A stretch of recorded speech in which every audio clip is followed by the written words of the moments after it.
Բարև ձեզ, այսօր խոսելու ենք հայ թուրքական կարգավորման մասին,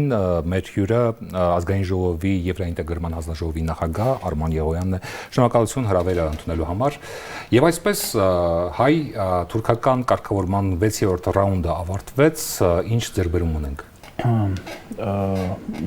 Որպես գլխավոր ձեռքբերում ես կնշեի փոխըմբռնման մթնոլորտի կայացումը, սա շատերը կարող են համարել երկրորդական կամ ոչ էական դետալ, բայց սա շատ կարևոր է վերջնական արդյունքի համար, որովհետև եթե չլինի այդ մթնոլորտը, եթե ընդհանրապես, գիտեք, մարդիկ տարբեր լեզուներով փոխաբերական իմաստով, տարբեր լեզուներով խոսեն, ոչ մի կետի շուրջ, ոչ մի գոնե նախնական պայմանավորվածություն չկարողանան ձեռք բերել, ավելի մեծ արդյունքի մասին խոսելը ավելորդ կլինի։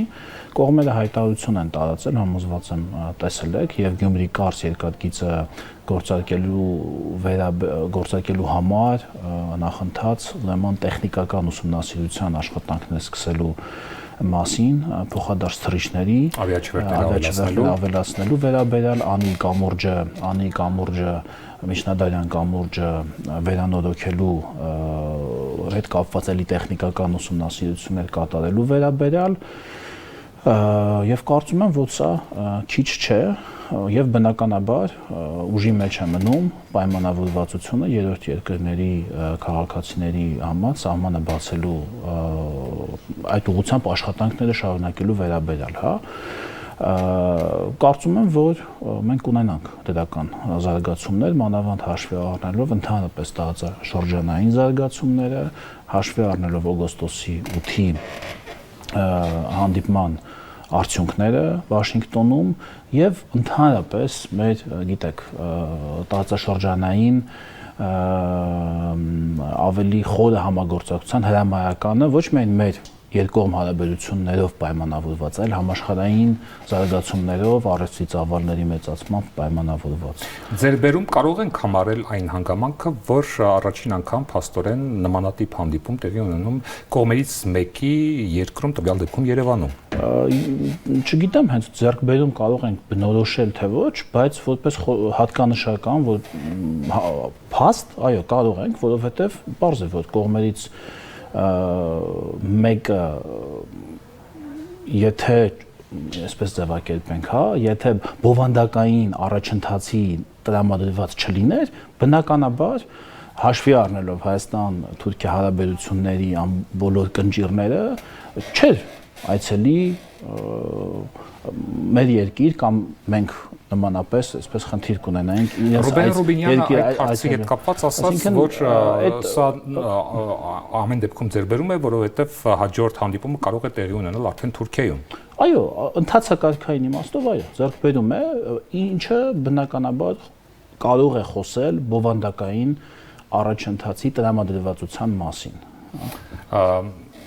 Քլչի հեռանալուց հետո Թուրքիայի արտգործնախարարը հայտարարեց, Ֆիդանը հայտարարեց, որ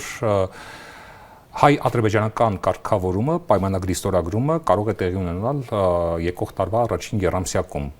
Չէ, ոնց որ թե եռամսյակի ասել։ Ես հա, առաջին կես տարբերակների լսել։ Միգուցե առաջին կես։ Այս դեպքում ինչն է հույս ներշնչել Ֆիդանին, եթե հաշվի առնենք այն հանգամանքը, որ Բաքուն անվերջ հայտարարում է, որ հայ-ադրբեջանական հարաբերությունները կկարգավորվեն, ավելի ճիշտ կստորագրվի պայմանագիրը միայն այն դեպքում, երբ սահմանադրության փոփոխություն կատարվի Հայաստանի մայր օրենքում։ Ես չեմ կարող պարոն Ֆիդանի փոխարեն այդ հարցին պատասխանել, հավանաբար ինքը ունի տեղեկություններ կամ ուրեմն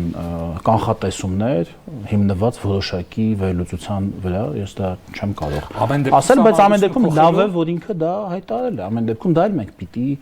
համարենք շատ դրական տեղաշարժ։ Սահմանադրությունը փոխելու նպատակ չկա այս դեպքում։ Առաջիկայում հանձնաժողով է գործում, ոչ չկա։ Մի ամբողջ հանձնաժողով է սահմանադրական փոփոխությունների, ավելի ճիշտ նոր սահմանադրության ընդունման հանձնաժողով է գործում։ Դա առաջիկա նայած ինչքան ժամանակ կա։ Մի տարին էլ է առաջիկա, 2 տարին էլ է առաջիկա։ Նախագահը հայտարարեց, որ ռուսական լրատվամիջոցին հարցազրույց էր տվել եւ ասաց, որ սահմանադրության փոփոխություն առաջիկայում չի լինի, դա նախատեսված է ընտրություններից հետո։ Միգուցե եւ կլինի ընտրություններից հետո, բայց ընտրությունները ընդամենը ինչքան 10 ամսից են, էլի, առաջիկա քաղաքականության մեջ մի տարին, 2 տարին, 3 տարին էլ է առաջիկա, էլի։ Նկատի ունեմ Ֆիդանի ասած եկող տարվա առաջին կիսամյակի տրամաբանության մեջ դա չի տեղավորվում։ Չեմ կարծում, որ 6 ամսում հնարավոր լինի նման փոփոխություններ, այսինքն ոչ թե փոփոխություններ, այլ նոր սահմանադրություն ընդունել, ուղղակի տեխնիկապես ես չեմ պատկերացնում, որ այդ ժամկետներում դա հնարավոր լինի։ Տեսեք, 6 անգամ հանդիպել են եւ որևէ առարկայական ձեռքբերում չի եղել, կարելի ասել։ Եղել է պայմանավորվածություն սահմանների բացման առումով եւ եղել է պայմանավորվածություն Անիի կամուրջը կառուցելու իմաստով։ Ոչ կամուրջն է կառուցվել այս ընթացքում եւ ոչ էլ սահմանն է բացվել երրորդ երկրի անձնագիր ունեցող քաղաքացիների համար։ Արդյոք այս հանդիպումը նախանշում է այն գործողությունները, որոնք առաջիկայում կարող են կյանքի կոչվել, այդ թվում կամուրջի կառուցումը եւ նաեւ սահմանի բացումը։ Դե գիտեք, նման փոփոխությունները հատկապես այսքան երկար ուրեմն սառեցված հարաբերություններից հետո մեկ օրում չեն լինում, դրանք պահանջում են որոշակի ժամանակ, պահանջում են որոշակի, էլի եմ ասում, ինչ որ գիտեք, այսպես եթե չասեմ փոխվստահության, գոնե փոխըմբռնման մի որոշակի մակարդակ, այսինքն վստահություն, որ դիմացինը նկատի ունի այն, ինչ ասում է, եւ անելու է այն, ինչը հանձնառու է, ինչի հանձնառություն որ ստանձնում է։ Սրա համար, ինչպես որ միջանձնային հարաբերություններում է, միջպետականում էլ մի որոշակի ժամանակ պետք է, ամեն դեպքում ես կարծում եմ, որ մենք շատ դանդաղ, բայց հաստատուն քայլերով այս ուղղությամբ առաջ են գնում, աշխատանքը տարվում է եւ այն օրը, երբ ձեր ասած առարկայական, հա, առարկայական ասցիք փոփոխությունը մենք տեսնենք, դա կլինի այս տարիների աշխատանքի արդյունք։ Կարծում եմ Բաքուն հայ-թուրքական հարաբերությունների կարգավորման հարցում խոչընդոտ է հանդիսանում։ Տվյալ դեպքում Ադրբեջանը իր հայտարարությունն է անում,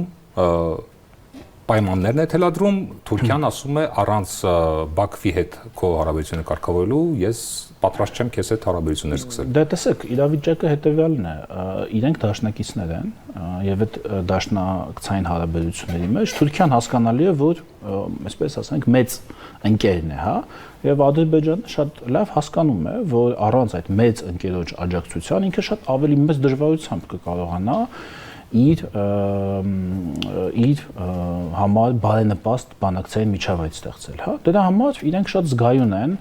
Հայաստան-Թուրքիա հարաբերություններում ցանկացած առաջընթացի նկատմամբ, որը ուրեմն թուրքերը իրենց հետ չեն համաձայնեցնում կամ իրենց տեղեկացնում եւ այդ մասին իրենք բացել հայտարարում են, հա։ Այո, ակնհայտ է, որ իրենց կողմից կա որոշակի զգայունություն, որ հանկարծ այնտեղ մի ինչ-որ ճեղքում տեղի չունենա առանց իրենց մասնակցության։ Կարծում չի կարող լինել հայ-թուրքական հարաբերությունների կարգավորում,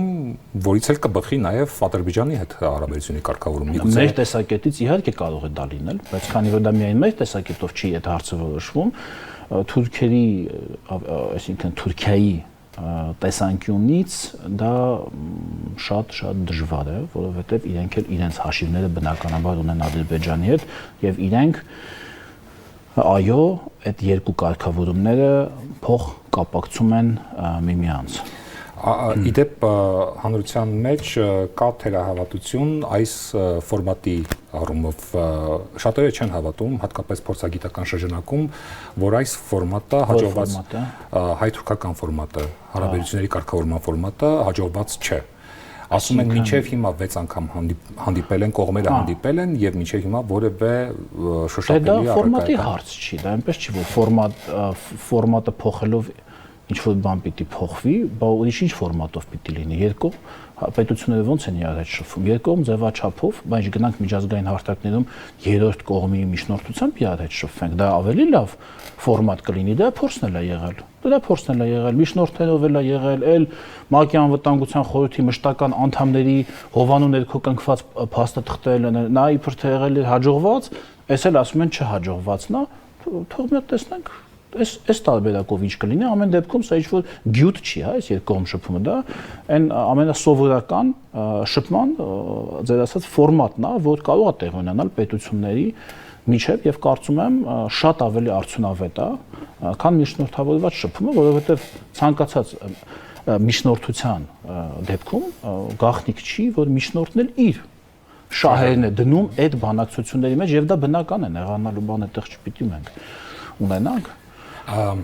Արարատի պատկերը սահմանահատման կնիքից հանելու այս հանգամանքը շատերը ընկալում են Քլչի Հայաստան այցի կապում են ավելի ճիշտ այդ այցի հետ դուք ինչ կասեք բայց իր այցի ժամանակ այդ կնիքը Արարատի պատկերը եղել է գնաց պայմանավորված չէ ուզեմ ասեմ եթե մարդիկ դա պայմանավորում են իր հենց իր ֆիզիկապես իր սահմանահատման փաստի հետ որ իր անձնագրի մեջ դա հանկարծ չլինի ինքը սահմանը արդեն հատել արդեն գնացել է եւ կառավարության այս որոշումը դեռ նոյեմբերի 1-ին նոր պիտի ուժի մեջ մտնի հա այսինքն իր այցի ժամանակ պատկերը դեռ եղել է բայց ես չէի ուզենա գիտեք ես քանի հարցը տվել եք Ախր սա Քլչի հարցը չի, Թուրքիայի հարցը չի, սա մեր հարցն է։ Սա մեր ինքնաիդենտիֆիկացիայի հարցն է։ Սա մեր դիրքավորման այս հարցը մեր դիրքավորման հարցն է։ Հիմա այդ պատկերը ուրեմն Facebook-ում ճիշտ էին նկատել որոշ օգտատերեր 2005-6 թվականներին 5-ին առնվազն չի եղել։ Ես էլ էի դա հրապարակել, ես ինքս դա չէի հիշում։ Ուշադրություն չէի դարձել, հա այդ հին անձնագրերն էլ մոտս չէին, որ ստուգեի, այսինքն 2005 թվականին չէր եղել, այսինքն որ 15 տարի 91-ից մինչև 2006 թվականներ դա չկար։ Այսինքն ինչ-որ մեծ աղետ էր եղել մեզ հետ։ Կամ այդ իրենք են, չէ, ասում են մեր հաղթանակած, չէ, սիրում են ասել, են ուժեղ, ամենամարտունակ, բանակ ունեցած իրանց ձևակերպման ասած ժամանակ, որ դա չէր եղել։ Իսկ հետո որ դա մտցնել են, այսինքն մտցնել են որ ում են ինչ ուզեցել դրանով ցույց տան։ Մեր գործընկերներից մեկը Գևորգ Պապոյան հարց է տվել, իսկ եթե Թուրքիան վերցնի ու օրինակ Արագածի պատկերը դնի իր կնիքների վրա, այնտեղ մարդիկ հակադարձել էին, թե բա Թուրքիան երբեք չի տիրապետել Արագած լեռանը եւ այլ, ես հիմա մի հատ ուզում եմ այլ հարց տամ, էլի, խնդրում եմ ես մասը անպայման, ասենք լավ Թուրքիան չէ, Իրանն էլ հո այստեղ տիրապետել է քանի դար։ Իրանը վերցնում է եւ Արագած լեռը դնում է իր այդ մուտքի ելքի կնիքների վրա, գնում ենք մեղրից սահմանը, հատում ենք, տեսնում ենք Արագած լեռնա։ Ինքներինք էլ ասում են մի նեղացեք, սա ուղղակի պատմական հիշողություն է, ոչ մի այսպես նամյոկ բան չենք անում, հա ձեզ։ Ասենք մենք ո՞նց դա կընկալենք։ Դուք պատկերացնում եք ինչ աղմուկ կլինի Հայաստանում այդ պատճառով։ Թեև իրենք կարող են ասել դա ինչ պատմություն է, հիմա Շահաբազի ժամանակ ոնց էր, այսենց էր, նենց էր, հիմա ուղղակի մեր բանն է դա, մեր պատմական հիշողությունն է։ Իսկ Թուրքիայի կողմից խնդրանք եղել է այդ հարցով։ Ախր նման բաները, գիտեք, մենք ասենք խնդրանքի հարց էլ էլի չի, դա պարզ, գիտեք, ոնց ասեմ, որ ասում եի փոխըմբռնում։ Ես հիմա օրինակ բերեցի, այսինքն անպայման պիտի խնդրեմ, որ մենք նման բաները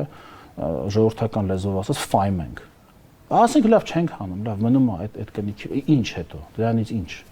Ասենք մնում է։ Ասենք մենք էլի վերադառնում ենք այդ իրական եւ պատմական Հայաստանին, էլի իրական Հայաստանի խնամքին եւ պատմական Հայաստանի երազանքին։ Այսինքն ուզում ենք այդ կնիքը մնա, նայենք այդ կնիքին ու երազենք, թե գնանք եւ շենացնենք այն, ինչը մենք ունենք եւ ինչը կարող ենք շենացնել։ Ընտրության հարց է, գիտեք։ Ինձ մոտ հաճախ տպավորություն է, որ այդ պատմական հայրենիքի երազանքը ուղղակի երազելու եւ գործից խուսափելու արդարացումներ են իրականում։ Շնորհակալություն։ Հիշեցնեմ, մենք խոսում էինք հայ-թուրքական կարգավորման մասին, մեր հյուրը ազգային ժողովի Եվրաինտեգրման հանձնաժողովի նախագահ Արման Եղոյանն էր։ Ցտեսություն։